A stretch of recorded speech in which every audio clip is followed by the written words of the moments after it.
And you are tuning into the Ask Schellie Show. Welcome, welcome. Come on in, and come on in. My name is Schellie Fan. I am your emotional intelligence expert, CEO and owner of Ask Schellie Consulting. I have the privilege of working with corporations, providing psychoeducation that brings them to peak performance. I have the privilege and the honor of working with individuals and families and children and married couples, providing evidence-based therapeutic interventions that bring them to their next level, assist in overcoming emotional injury, activating irreplaceable versions of themselves, learning skills that cause them to truly walk in the dominion that God has given each and every one of us, the authority that each and every one of us have on the earth, on this side of heaven. I have the honor and the privilege of being the host of the Ask Schellie Show, where we have an opportunity, a privilege to answer questions that our community members write in for.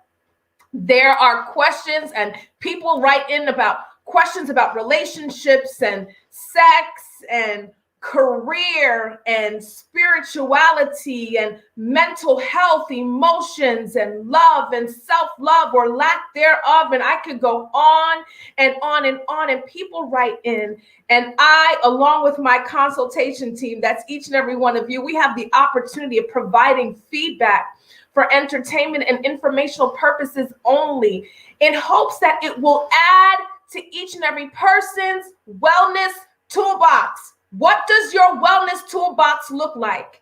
Prayerfully, by the end of this season, hopefully by the end of every show, not even the season, hopefully by the end of every show, every episode, every segment, every post, you have another tool that you can add to your wellness toolbox. With the assignments that we carry, the purposes that we carry, the things that we have to accomplish on this side of heaven, we have to have a toolbox that is overflowing. And this is what this show is about: providing feedback to increase the tools in your wellness toolbox. Be sure to click share. You never ever know whose line of sight or line of hearing this recording will land in. It's about each one, teach one. I love what I do, and I hope and pray that you love tuning in. Make sure you click share. Go into the comment section. Let me know who you are and where you are tuning in from. Go ahead and go in that comment section. Let us know who you are, where you are tuning in from. Also, pay attention to the pinned comment. That gives you an opportunity to click on that link and join us live right here on stage, so you can provide your feedback, and you can also ask questions live right here on the stage. You do not have to reveal your identity. You don't have to write your real name. You can keep your cameras off and safely and securely provide your feedback. Today, we have an amazing guest who's going to be sharing her testimony, going to be sharing the importance of therapy. She's going to allow herself to be vulnerable about her experiences, right? Not only her experiences, but her breakthrough. Remember that one person's testimony is prophecy to another. That means if God could do it for her, He could do it for you. If she was able to overcome, you can overcome too. Breakthrough is a decision. Defeat is also a decision. So beware, be ready, get your notes out. We are ready to receive her. We also have 2 questions that have been written in about women proposing to men. Thoughts on that? Also, a woman who says, I just want to marry and I want to make sure that the choice that I make can help me maintain a certain lifestyle. We'll be talking about that briefly at the end as well. Thank you again. You are tuning into the Ask Schellie Show. Click share. I cannot wait to bring up our guest. Now listen, divine appointments are a real thing. That is when it is meant to be to connect with someone. So there is an amazing community event coming up, right? Reconnect Orlando on May 28th. It is a community soul festival at Dr. Phillips. And I connected with someone specifically about that event.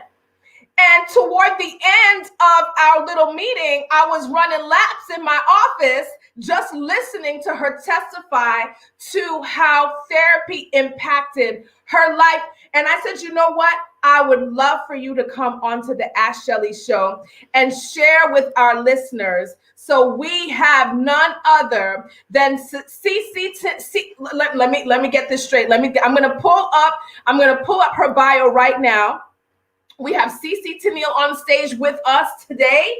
And let me tell you, she is going to bless us with a little treat. Yes, Cece is going to treat us with a little taste of what we should expect on May 28th. So here we go. Cece Teneal is a 4-time, not 1, not 2, not 3, but 4-time Independent Music Award winner, born in Osteen, just outside of Orlando, Florida. I have never heard of the place. She never envisioned herself as a performer. I'm thankful to have inherited my voice from my mom, who was a force to be reckoned with. When she was handed a microphone in her family church, people were stunned by such a big voice from a small person. She quotes, "I didn't ask for this life. I was blessed with it. God directed my steps, and here I am." She tours the country with her Aretha Franklin tribute show, which debuted at the Dr. Phillips Center in 2016. She's opened for Buddy Guy, Joe Cocker, Johnny Lang, Trombone Shorty, Cameo, Robert Randolph, Fantasia, and the legendary B.B. King. Ladies and gentlemen, put your virtual hands together. Put your virtual hands together for our guest today, Cece Teneal. Yay! You're finally here. We got you. We got you. Cece, how are you feeling today? I'm feeling so good today. It was such an amazing introduction. I was like, is she talking about me? Oh, yes, I'm talking about you. I am talking about you. So now I have some questions for you, okay? Okay, I'm ready. All right. So do you prefer a side of salad or a bowl of ice cream? A bowl, girl, give me the ice cream. Okay. What kind of choice is that? We want to hear from you as well, okay? Side of salad or bowl of ice cream. Okay, let me think. Butter pecan, right, to be exact. I got one. You said butter pecan? Yes. All right. A bottle of water or a hot cup of coffee? Oh, water. Water. Okay, that's yes, good. Evian water. Evian water. All right. I'd like to hear from those who are tuning in what your decision is. All right. So would you like to ski in the mountains in the winter, or would you prefer to be on a beach in the Caribbean in the hot sun? Beach, Caribbean, hot sun. Beach, Caribbean, hot sun. Beach, you are allowed Caribbean, hot sun. You are allowed on this show. You are allowed on this show. Cece, tell us about you. Tell us about you. Oh my gosh. Thank you. First of all, Schellie, thank you so much for having me. I am super excited to be here. I love watching the show. And so I'm just so appreciative of you taking the time to talk to me. Who am I? It's so hard to talk about myself, but I'm a singer, songwriter, entertainer, and now I'm adding producer to my hat with this new venture. I am I enjoy performing. Born in Osteen, which is a little small country town, so I'm a country girl at heart, and really just a community advocate. I love pouring back into my community by using the gift that I have, which is music. Right? Music can heal so many things, and it can also provide hope and love and joy and peace and compassion and all of those things. So that's really who I am. If I had to sum it up, in a nutshell, I've done a bunch of things and won a bunch of awards and all of that stuff. But what it really boils down to for me is what you're doing for other people. That's so good. Gifts are not for us. Gifts are not for us. You Dr. got Miles it. Monroe says it best. You know, there is this saying where I always forget, what is it? You don't owe people but to love them, or you don't owe people but to respect them. Whatever it is, it's crap. I don't believe it. We owe the world our gifts. Yes, because he Owe will. the world our gifts. And a lot of the times, the reason why people haven't achieved the levels that they desire is because you have not seen your life and your gifts within the context of how it can bless others. So Well, you know what? And I have a little philosophy. I have a little philosophy about that as well, Schellie, which you may want to take it and kind of hold it, because I feel like success is what is seen in God's eyes. So right now, I am successful because he is orchestrating my path. So I may think that I'm supposed to be selling out arenas, but success is really how you serve his people where he puts you. Where he puts you. Mm-hmm. So he's not got always me where we think we should be, but where you land is where God puts you. And we have to learn how to appreciate those spaces before promotion can ever come. Absolutely. Absolutely. And the Bible says that he will never leave his seed begging for bread. Come on. So as long as you are not begging for bread, then you are successful. No lack among us. Mm-mm. No lack among us. See I have a business partner. She's a behavior analyst. She teaches what we attend to. Let me say that again. What we attend to will continue. What we attend to will continue. What you place your attention into will continue to manifest. So for those who continue to scroll through Facebook wishing that engagement was me or that I was in that car, the more you attend to the perceived successes of other people, the more you will manifest the same. You will continue to be in that stagnant seat watching other people win. But when you attend to yourself, you attend to your gifts, you attend to what you have more than what you want, then seed will produce after its own kind. It will continue to manifest the more we attend to the things that we have. There is no lack among us. That's only perception. We have to tap into God's grace, the blessings that we have, the things that we do have. And the more we lean into that, the more that he will continue to enlarge our territory beyond what we could ever imagine or even think. Your bio says it best. Your bio, I got to go back to your bio. It says, you write that you did not even see yourself. You had never envisioned yourself as a performer. Please lean into that some more. Well, because my mom, and she's still with us. So a lot of times when I say she was a singer, a lot of people think that means she's still here and like pushing and alive and kicking. But Amen. she toured. Yes, amen. She toured with B.B. King. She toured with Wilson Pickett. She toured on stage, with Betty Wright. She toured with a lot of these people. And so she was really, my grandma and my aunts really raised me while she was traveling and doing her thing. And so I just didn't want that. That wasn't my dream. My dreams was never to be a singer. I wanted a corporate job, the white picket fence, let me just go to work and come home, have a little extracurricular. But that was not my purpose. My purpose was to have a mic in my hand. And about 21, I really, one of my friends asked me to sing in a talent show as a birthday gift for her. And from then on, it just was like, aha, this is what I'm supposed to be doing. So it wasn't what I wanted to do. It wasn't what I had envisioned my life to be. I had a whole nother plan, but I can't, that's not God's plan. So here I am. When did you get to a point when you realized that my plan is not God's plan? And so it caused you to surrender? Because you may have noticed it and not necessarily surrender to that, because that's tough.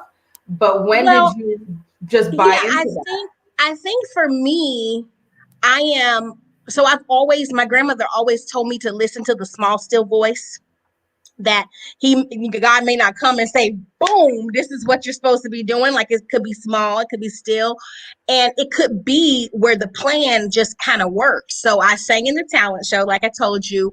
And then I said, okay, I really want to do this. I made a trip to Orlando, and I just ended up finding a job, finding an apartment, finding the producer to work with, finding an open mic spot to sing at. It was kind of like everything just kind of went.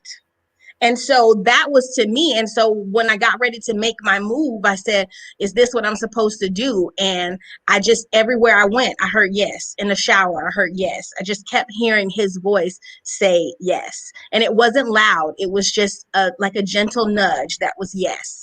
And so I just went with it. And that's kind of been my story throughout. In 2017, I wanted to put out an album, and they were like, "What?" I was like, "How am I going to pay for this?" And I was driving. I'll never forget it. I was at the corner of Curry Ford and Dean Road, and God said, "Ask 100 people for $100." And I asked 100 people for $100, and I was able to do our CD, 5,000, debt free.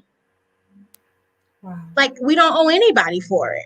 And so literally when I listen to him, I realized that when I do listen to him, Reconnect is another example. I didn't think this concert was going to be this big, but it has it started off as a labor of love with wanting to just inject a measure of mental health through, mental health relief through music for my community, because that's the gift that I can give, right? I can't pay everybody's bills. I can't, do anything, but I can provide them healing through music.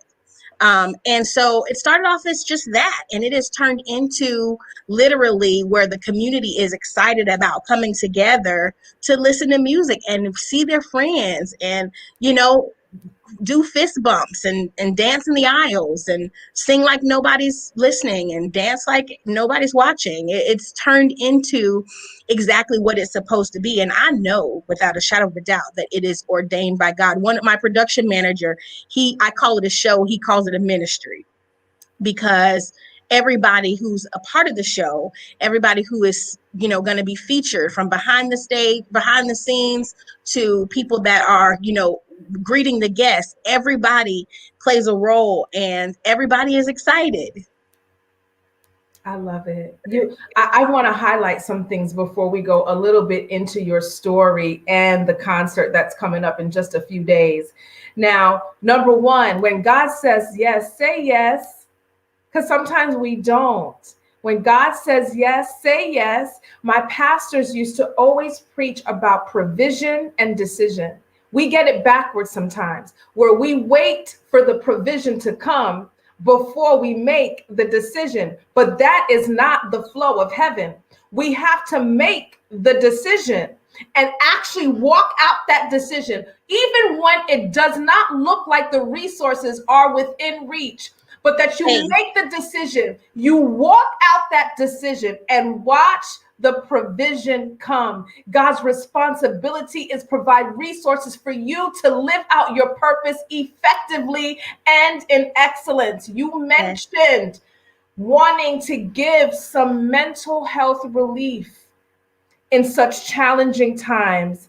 And that was the original vision and purpose for this concert. And as a psychotherapist, that's music to my ears, because anybody that would speak to the importance of decompressing and mental health relief and really doing the things that we need to do to address our wellness, our emotional wellness.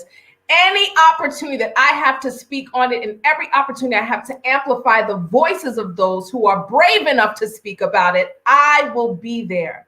Please share the moment you realized I need help. Yeah, so music, I have to say before I preface, music saved my life. Because at the moment where I thought I wanted to quit music, I felt like I didn't want to live anymore. And so I realized that I don't know. Tell me the question again, because this is, That moment that you realize, just that moment that you realize, like, I'm not well and I need help. I think, I left. So I left the country in 2013. And I don't think I realized that I was already in a very dark place when I got on a ship to travel across the country, across the world. And so in the process of 9 days with surrounding by nothing but water, I realized that I was alone. And at the moment where I felt like I wanted to, I'm going to talk about the small, still voice again. At the moment where I knew I was when I was standing on the ship in the middle of the ocean. And I said, I could really, nobody would even know that I was gone.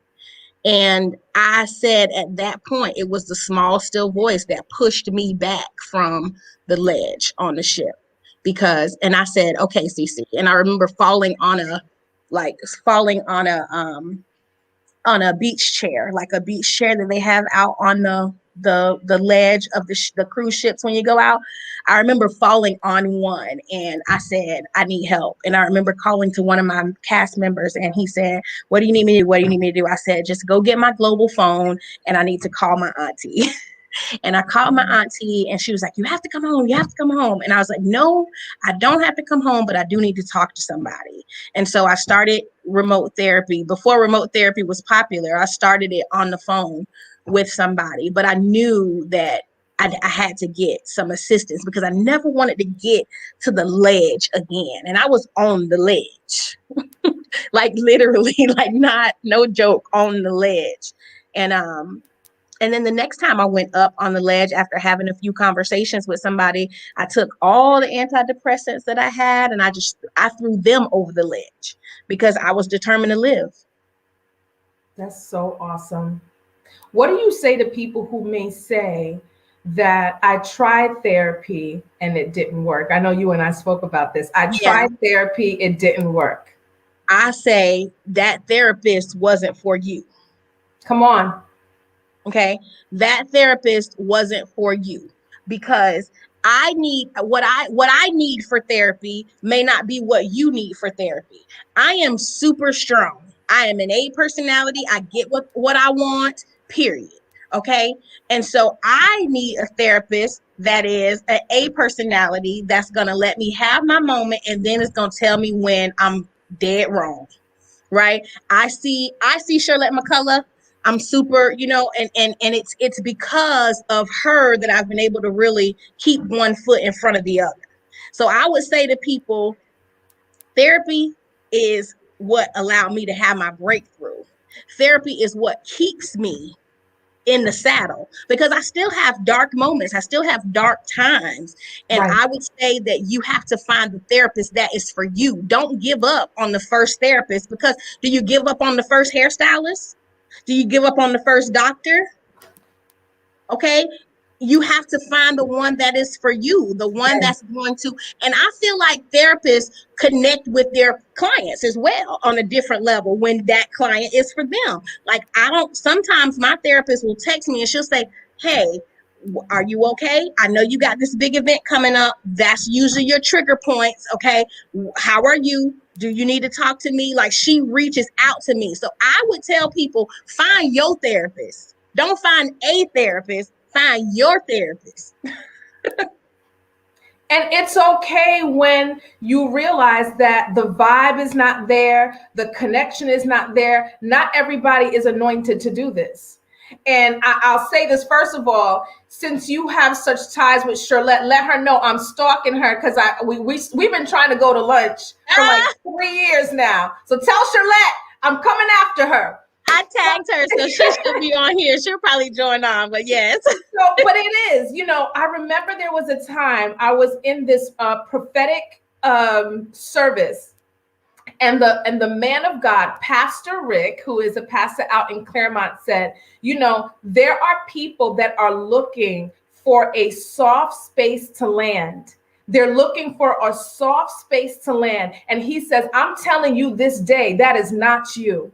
Some people need a soft space to land, and some people need a steel boot in their backside. And that is what God has called you to do and be. And in that moment, this was years ago, I realized that I, as a psychotherapist, I'm not for everybody. And that's okay. You want to I think, yes, I think the main thing that, and I, again, with therapy, I think that for me, the most important thing, and I think for everybody they should look for is, I need somebody I need that 1 hour of time where nobody wants anything from me.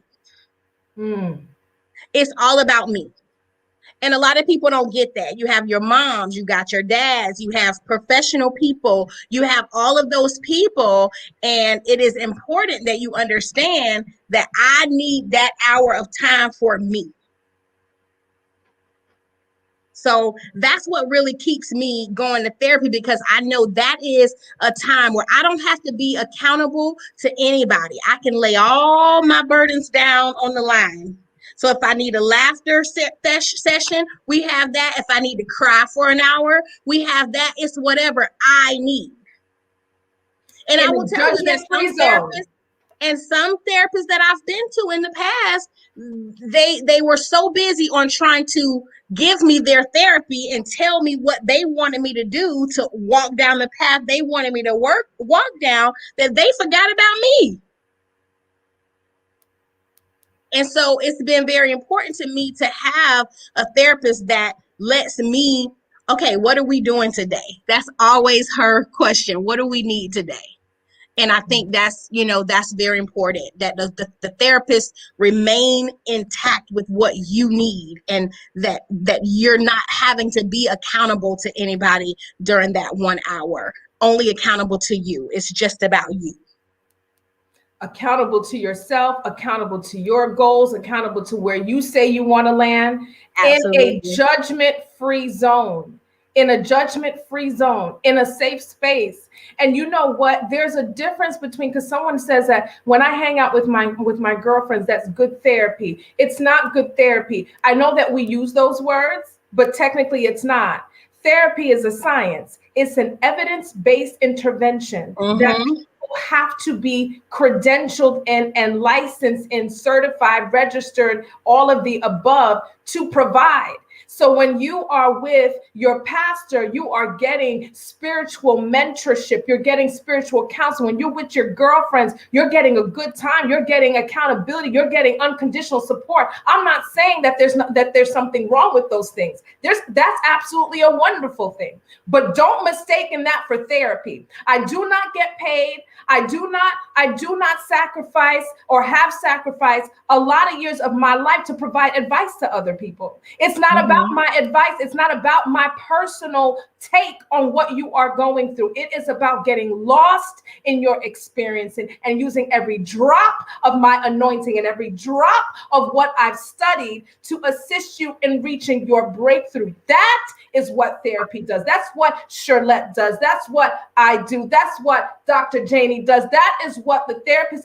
in this community, that's what we do. And so understanding the science, understanding the gift is important, because for many people, their breakthrough is on the other side of a phone call to set up your initial appointment. Yes, so it is. Get it done. All right. So we're talking about Reconnect Orlando. You saw a need in our community. And Cece, 2020, my God, we're still recovering.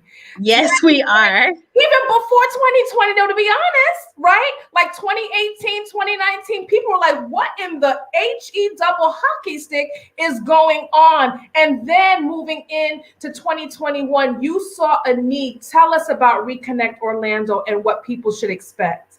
So Reconnect Orlando is a project where I wanted to, as I said earlier, give something to the community. I wanted this concert to be, there's a song that I love that says, what the world needs now is love, sweet love. It's the only thing. What the world needs now is love, sweet love. It's the only thing that there's just too little of. And Stevie Wonder is a brilliant songwriter. And in his song, Sir Duke, he says, music is a word within itself, which to me means it's a universal language. So if you play in the key of C in Brazil, you play in the key of C in Germany. And so with that, we're able to circumvent anything else. We're able to circumvent race and gender and age. We're able to bridge the gap between generations. And I just wanted to use music to give us hope and love and peace and joy. And I knew that that was something that could try to get us to a semblance of normalcy. And so I got with my good friend LaVon Bracey at the Dr. Phillips Center for Performing Arts, and we are making this concert happen. It is a labor of love, but it's also an opportunity for artists to reconnect with the community, to reconnect with their art, for families to reconnect, for friends to reconnect, for the community at large to reconnect to each other and say, you know what, we got this. We got it. We can do it. And so that's what Reconnect is. And it happens this Friday, May 28th. And I'm so excited. I'm so excited. I'm elated. What time does it start? It starts at 8 p.m. The doors open at 7 o'clock, and we're starting right at 8 o'clock. Awesome. Cost and price and all that. Okay, so listen, this is what happened, right? So I got some amazing sponsors. Orlando Regional Realtors Association, Abercrombie, PA, Care Plus, 26 Health, among others, a lot of sponsors, right? And so with that sponsorship, I was able to take the remainder of the tickets and drop them down to just $20. So $20. Amazing show with talent, Nina Sky, Yoshi, Karma Harrell, Dave Stewart, myself. And so we made them $20. So all you have to do is go to reconnectorlando.com and purchase your seat. And like I said, they're all $20 right now, because for me, I want people to be there. I want it to be affordable. If people want to get involved, some people are, it's just myself and my husband. I'm like, well, you know what? If you want to get involved, buy 2 tickets for your neighbors and bring them along too. Find somebody that's been furloughed who may not be able to afford it. Bring them along with you. Find somebody that's been displaced, and it's not getting their unemployment appropriately, and bring them with you, because this night, being able to dance under the stars and just let your hair down for one night will help somebody get over the gap. It will reset you. I guarantee it. And we want the reset. I will be there. And that's going to be an amazing day, because Cece, my son graduates that day. Oh, awesome. And he graduates from high school that day. And so I'm going to have family members in town. So we will be there to support. Awesome. And trust me, hair will be down. We'll be barefooted. We'll be dancing, because it has been a rough time for us. And many of us, like yourself, clearly have decided to persevere in the midst of the challenges, right? To continue to persevere. So those moments where we could put our hair down, that is what it's about. You owe the world something right now, because Cece told me that she was going to share a little of her talent with this community. So Cece, you got the stage. All right, so I'm gonna sing a little something. Looking out on the morning rain, I used to feel so uninspired. And when I knew I had to face another day, oh yeah, Lord, it made me feel so tired.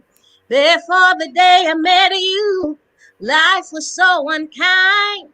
But you're the key to my peace of mind. 'Cause you make me feel, you make me feel, you make me feel like a natural woman. You make me feel, you make me feel, you make me feel like a natural woman. I'm so mad at you. Ah! I'm so mad at you. Woo! Well, put your Yeah. responses in the comments. Applaud her with your comments, guys. May 28th, $20. Dr. Phillips, bless someone if you're not able to make it. And listen, bless someone if you're not able to make it. Buy the $20 ticket, put it on Facebook. First private message gets this ticket. If you're not able to make it, buy about 1 or 2 tickets, whatever your budget will allow. Post it on Facebook. First direct message gets it. There are many individuals within this community that pour out to the underserved. And so I am sure that you will have individuals that would love to go or bless somebody else. And so that's this coming Friday. Doors open at 7 p.m. Yes, doors open at 7 p.m. The show starts promptly at 8 p.m. So listen, this is not where we can stall or, anything like that. Dr. Phillips, they run a tight ship. When the show starts at 8 o'clock, we are going live at 8 o'clock. Awesome. We got everybody like, woo! We have Kiki Henson saying reconnect 2021. Alkila Jamelia Harris Waller says that. Sometimes you can't say much, but that saying. Listen, we thank you so much for blessing us with your presence on today. My pleasure. My pleasure. Sharing your story. Oh my gosh. There's so much power in our story. When we don't stand in our story, we live a life in this never-ending process of trying to find value outside of what God called us to do, be, and testify to. So thank you so much for sharing your story. Thank you so much for reinforcing that therapy is medicine to many. Thank you for sharing your voice with us. Thank you for the invitation for this community to take part and support this amazing community festival. We will be there. If you are tuning in, make sure you go into the comments section and say, I will be there, because I will be looking for you to be there. Cece will be looking for you to be there. Thank you, Queen. Thank you so much, Schellie. Open doors in Jesus' name. I'm telling you, people calling you that you never even knew were watching in Jesus' name. A flow of resources like never before in Jesus' name. I thank you that by his spirit, you will be singing in different languages you never learned. Hallelujah. I just thank God for all that he's doing in and through your life. Continue to flow in purpose. Continue to expect the unexpected. I thank God in advance for all of a sudden blessings like popcorn all around you, just all of a sudden, all around you. Every seed that you have sown will bear fruit and will take harvest this season in Jesus' name. Thank you so much for being on the show. God bless you, Thank Queen. you so much. I appreciate you so much, Schellie. Until next time. That's right. Until next time. Ladies and gentlemen, man, did you hear her voice? Like, did you hear her voice?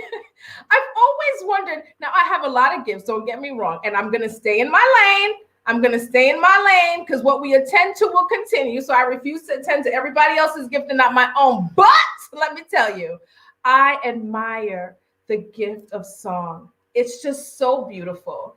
So I'm not going to mess up anybody's church service by leading worship, but I know that I absolutely love to sing. And so join us this coming Friday evening. Doors open at 7, 8 o'clock start time. They're not playing with you, so make sure you get there. Bless someone if you're not able to make it. Oh, God, I'm so blessed. I love people who can sing. All right, ladies and gentlemen, we're going to switch the pace just a little bit. I have 2 questions that I have to address on today. And boy, do I need my consultation team. There is a pinned comment there, right? Don't leave me here alone. You can click on the pinned comment. There's a little link there, and it's going to take you right to the stage. Your name will not be shown. Your face will not be shown. Make sure you keep your camera off. I would love to hear what you have to say. We are talking about women who propose to men. What is it that you think about that? Again, I would love for you to join me right here on stage. You can also go into the comments section and share your comments there. We're talking about women proposing to men. Alkia says, oh, I got some comments here. Alkia says she performed at my birthday party. Love her, Cece. Teneal, she is amazing, amazing, amazing. Can't wait to see so much more gifting or display of gifts at Dr. Phillips this coming Friday, 8 o'clock. All right, so my listeners, I would love for you to share what it is you think about women proposing to men. You can join me right here on stage and share your comments. You can go ahead and just type your comments into the comment section because we have someone that wrote in about this topic. I want to say that I've been seeing more and more posts about it lately on social media about women who propose to men. I'm going to read something that I got off of brides.com, I think, and these were very short testimonies of women who proposed to men. So I'm going to read that to you guys and then get to the Ask Schellie question specifically about women proposing to men. So tell me what it is you think. Let me get to these examples. They are there are 5 stories. I'll probably read maybe about 3. So these are 5 women who propose to their partners. This is on brides.com. The first one reads, I had been dating my boyfriend at the time for almost 8 years.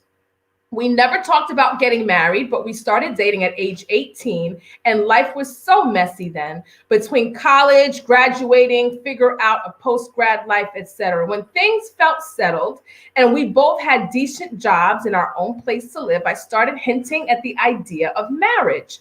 He always would smile and laugh, but he never made a move or said he was planning on proposing. On our 8-year anniversary, I got down on one knee with a ring I bought for $200 for him and said, let's get married. I think he was half shocked and half pissed at himself for not doing this first. But he said yes, and I forgave him for being dumb and not thinking of proposing first. We're getting married in April of 2020. This was an old testimony. The next one. Different story. It reads, we were drunk on a cruise with a bunch of our friends. We'd been dating for what felt like forever, 4 years. And one night on the cruise, I got down on a knee and said, marry me. All of our friends went crazy.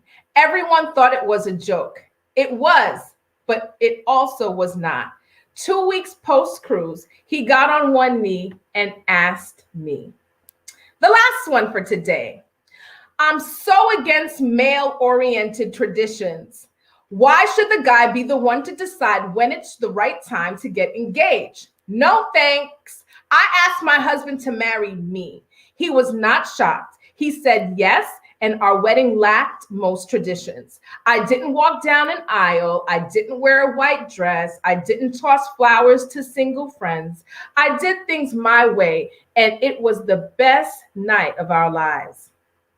So I would love to hear what we have someone joining the stage.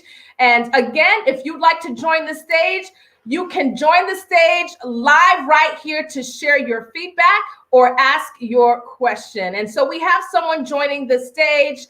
Listener, you are able to that person probably did not want to say anything. They went, whoop, I'm gone. And that's okay too. Listen, I know it may be scary, but I trust you. People will not see you. You can feel free to come on live with me to share your feedback, or you can go ahead in the comment section and share your feedback there. So here is the question. The person writes in and says, Dear Ask Schellie, why do I find women proposing to men a horrible act of desperation? That's it. That's the question. Very simple, right? Dear Ask Schellie, why do I find women proposing to men a horrible act of desperation? So this is a really hard question to answer because there's so many. So I would have more questions that I would like to ask to get more feedback on a person's perspective, because sometimes perspectives may seem like they are harmless, right? It's a person's perspective, it's what they believe, and we just have to deal with the fact that there are other people that have belief systems that may not align with our own. And guess what? Newsflash, that's okay too. But sometimes our perspectives are manifestations of injury and prejudice, and I can go on. And in that particular case, then we run into problematic issues. You may find women proposing to men a horrible act of desperation because you may have more traditional views on the matter, which guess what? It's okay. So long as you do not judge or degrade those who have a different take or a difference of opinion.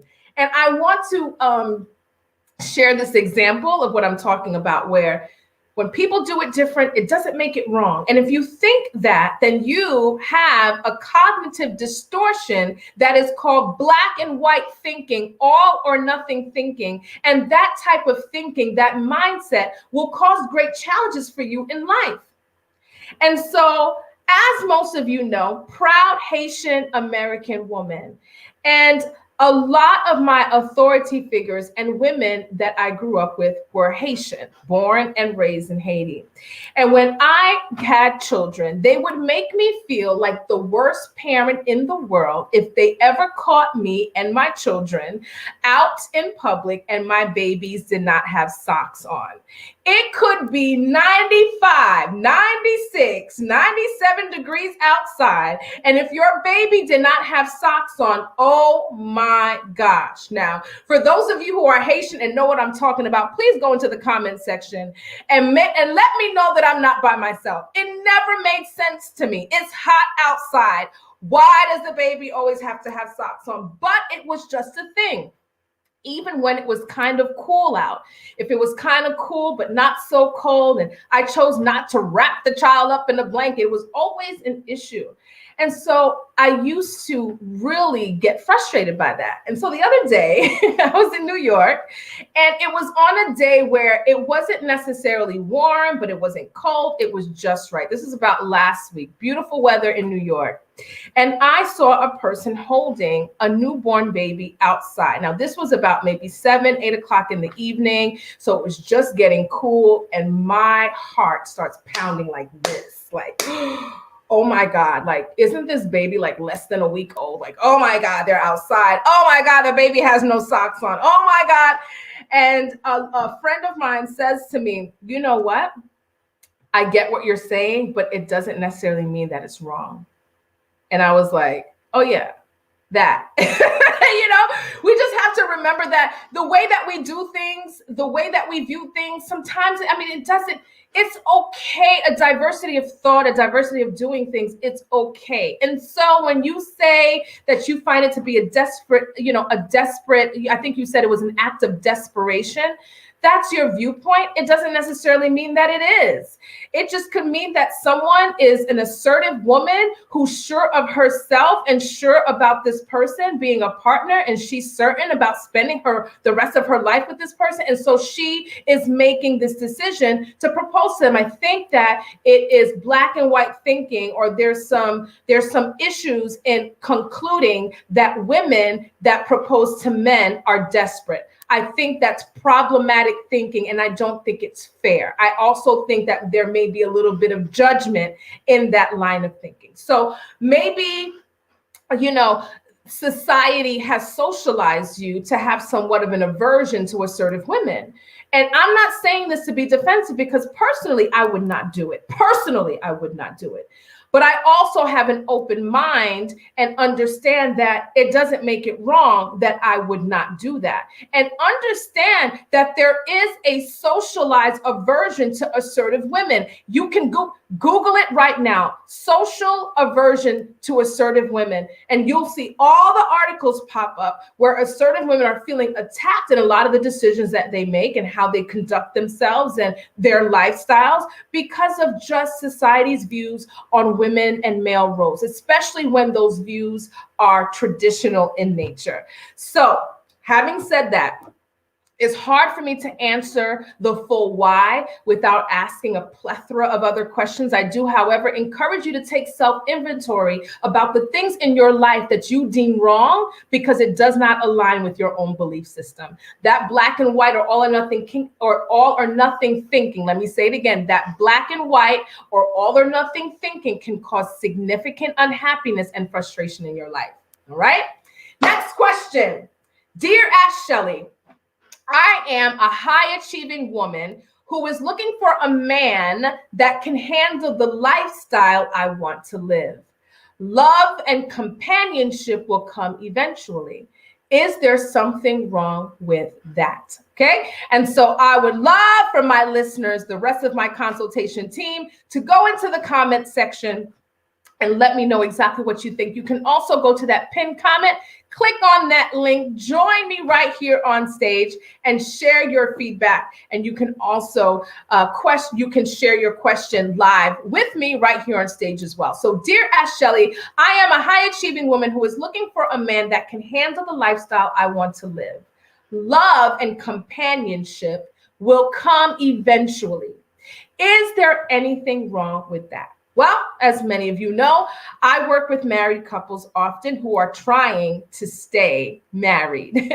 And among the many issues that come up in therapy, of those are financial issues. I have seen the negative impact of finances and other lifestyle issues. I have seen the impact that those financial issues have had on the marital unit. Therefore, I find that prioritizing financial stability and prioritizing a certain lifestyle, that is not necessarily wrong or right. It's about what you and your partner value, because you said in your question, I'm looking for someone who can support the lifestyle I want to live. And so when you are looking for a partner, a lifelong partner, those I statements, you really have to start to reframe your thinking and making sure that you guys are entering into this understanding, right? These beliefs, these values that you're setting for your unit together. So it's not just what it is you want, but what it is you guys want together, right?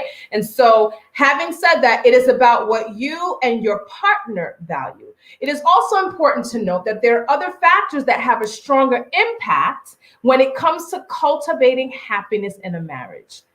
And those things include intimacy, communication, help me, listeners, being caring toward one another, being vulnerable, understanding the art of compromise, really maximizing your skill sets in conflict resolution, being patient. I can go on and on, but I'll stop there.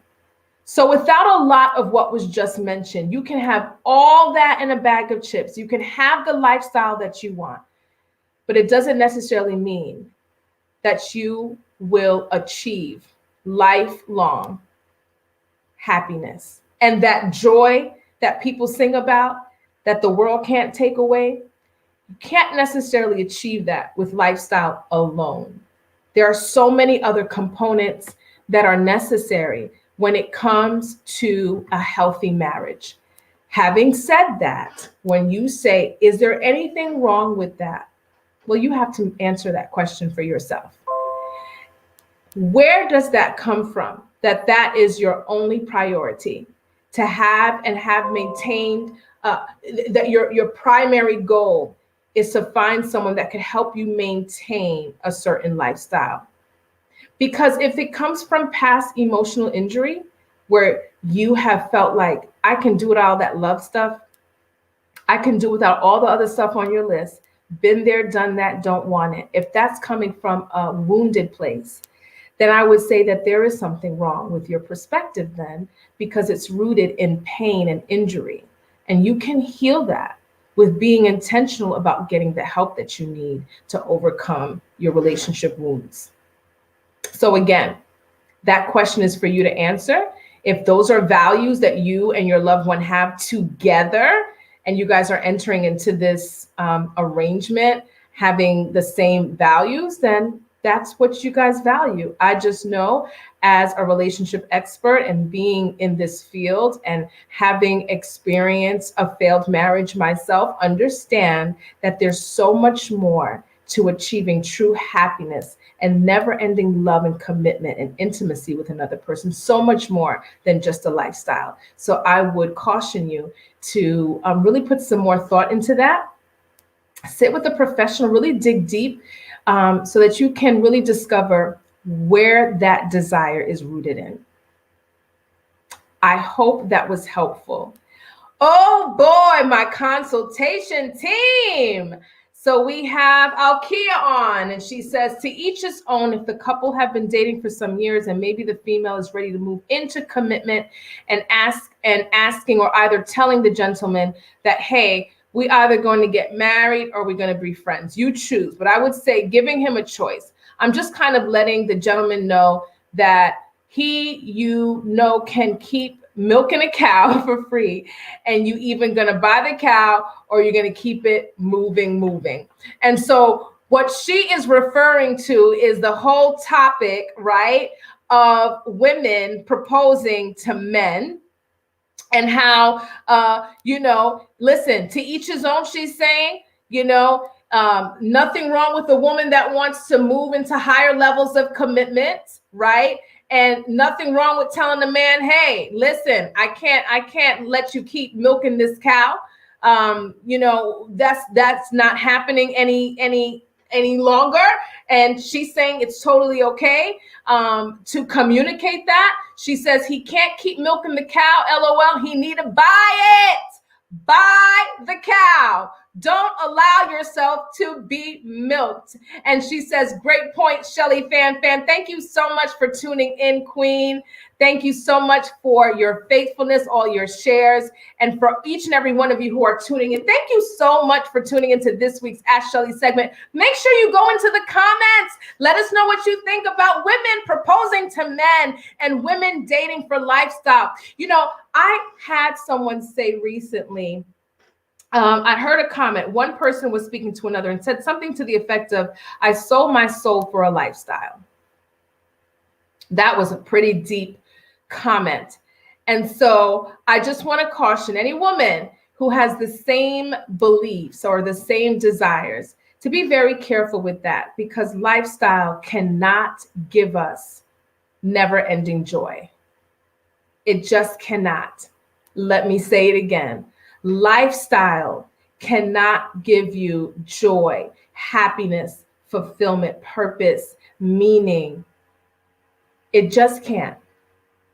And so for that reason, I would tell you, dig deeper, get the healing and the clarity that you need. So the decisions that you make are rooted in a place of power and wholeness. Yes?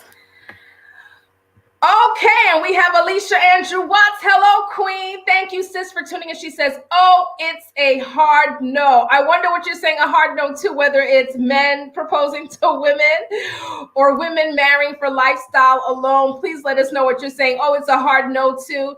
And Alkia says, oh, wow, no. We got to dig deeper.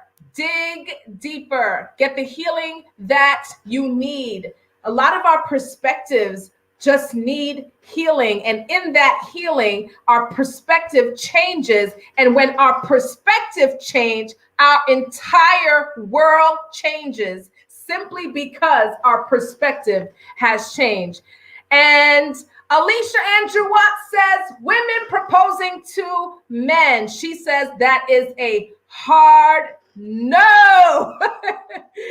She says it's a hard no. And so we got one opinion. I would love for you guys to share what it is you think and what it is you believe. We talked about scenarios where women said, I was tired of waiting, and went ahead and I popped that question, and we're living blissful lives. There it is.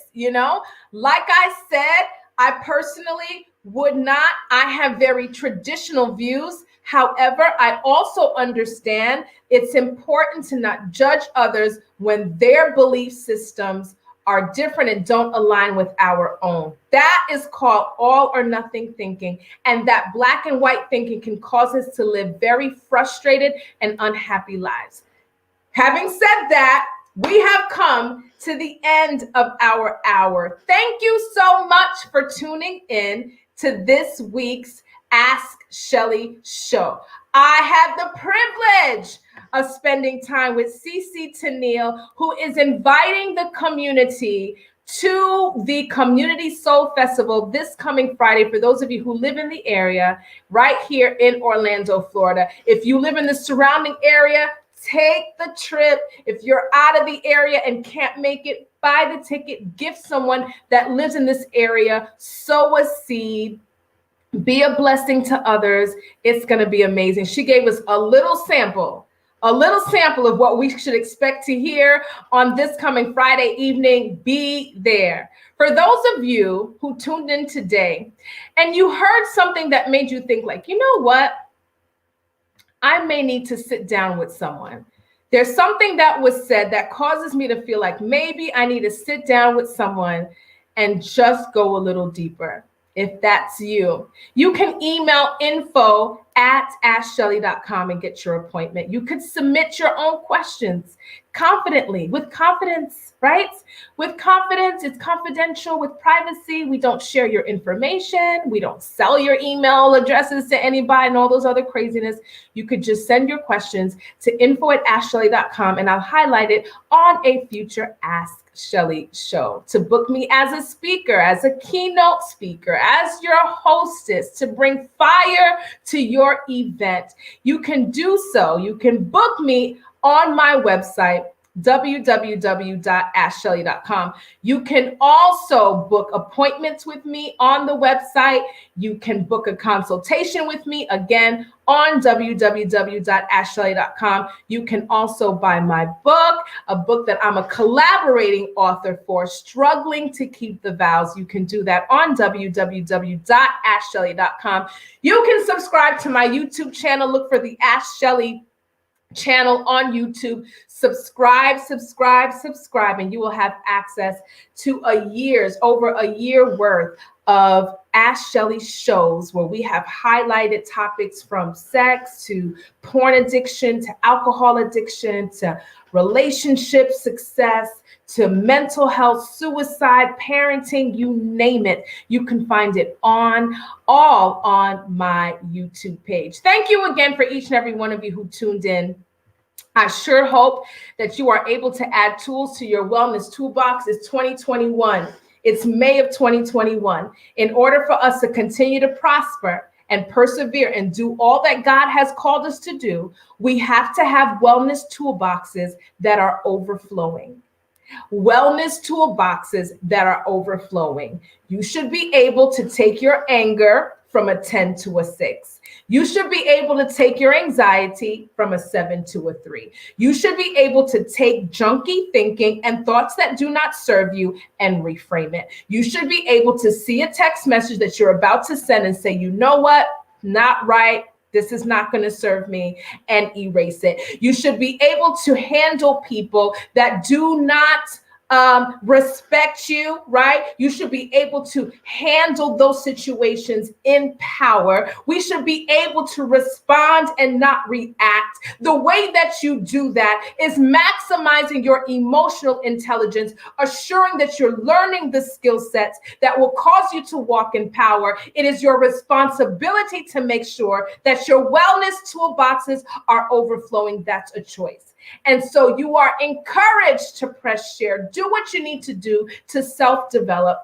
Do what you need to do to continue to activate the best versions of yourselves, which are irreplaceable versions of yourself. Till next time, be well, be great, and in all that you do, shine.